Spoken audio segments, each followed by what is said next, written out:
আজকে আমার খামারে একটি গরু বাচ্চা দিয়েছে। গরুটি আগে দুইবার বাচ্চা দিয়েছে, এবার দ্বিতীয়বার বাচ্চা দেবে। সকালবেলায় ঘুম থেকে উঠছি, ঘুম থেকে ওঠার পরে গোল পরিষ্কার করে গোল ধুয়ে গরু খাতি দিয়েছি। খাতি দেওয়ার পরে গরু দোয়ানো আসবো, এই সময় গরু শুয়েছিল, দেখি গরুর জলের তলি বেরিয়ে এসছে। এখন গরুটাকে ডেলিভারি করতে হবে, তার জন্য কিছু দরকার আছে।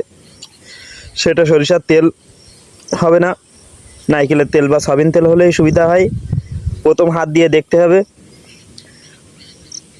যে গরুটার পরিস্থিতি কেমন, বাচ্চা সোজা আছে কি, ওর ভিতরে কোনো পরিবেশে ওলট পালট আছে কি না। গরুটা মাথা হালকা নিচের দিক ছিল, তাই বের করতে একটু ঝামেলা হচ্ছিল। হাত দিয়ে দেখি, সোজা করে নিয়ে আসলাম।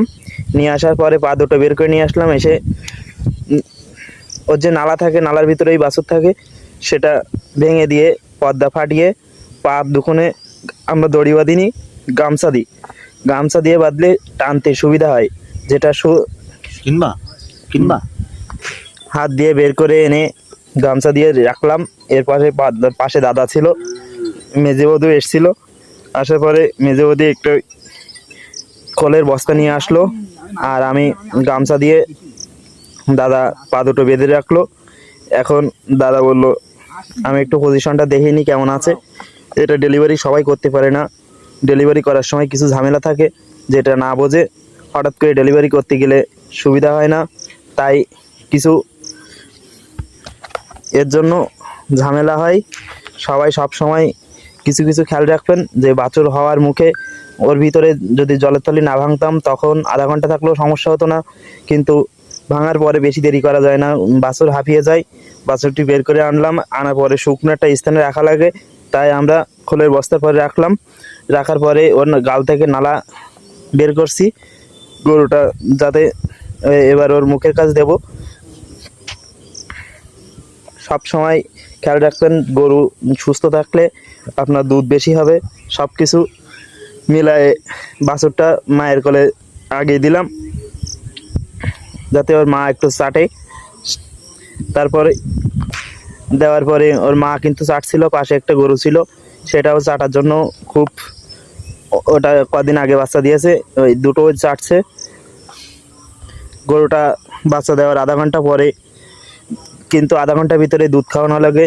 এবার হাত পা ধুয়ে নিচ্ছি, যাতে গরুটার গাভী দোয়ানো লাগবে।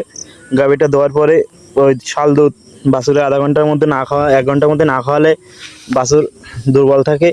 তাই যত দ্রুত দুধ খাওয়ানো সম্ভব তত দ্রুত দুধ খাওয়াতে হবে। দুধ খাওয়ালে বাছুর তাড়াতাড়ি সুস্থ হয়ে উঠবে। মেয়ে বাচ্চা হয়েছে, সবাই আশীর্বাদ বা দোয়া করবেন যাতে আমার খামারটা ভালোভাবে চলে। এক মাস আগে ওর একটু সমস্যা হয়েছিল, একটি বাট দিয়ে ছানা আসছিল, বাটটা ফুলছিল। সেটা কি হবে জানি না, কপাল ভরসা, এখনো হাত দেয়নি।